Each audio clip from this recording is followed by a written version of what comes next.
आपल्या नांदेडची गँग आहे.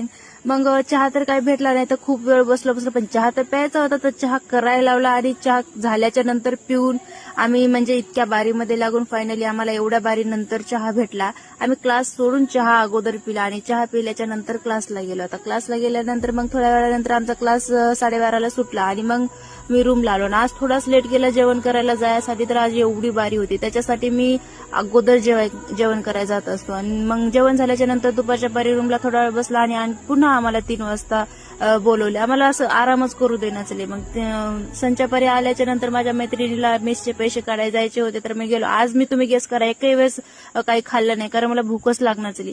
मग एटीएम तर बंद होतं, आम्ही कॅन्टीनला आलो, तिचं सामान घ्यायसाठी आलो, पण मीच माझ्यासाठी शर्ट घेऊन गेलो आणि तोपर्यंत माझ्या मैत्रिणीनं मला म्हणजे ताट पण आणून ठेवलं होतं. मी उशिरा आल्यानं आणि जेवण झालं की पुन्हा लगेच आम्हाला फॉलिंगसाठी बोलवलं होतं. तर फॉलिंग झाल्याच्या नंतर काहीतरी मुलीची जत्रा अशी दिसते म्हणजे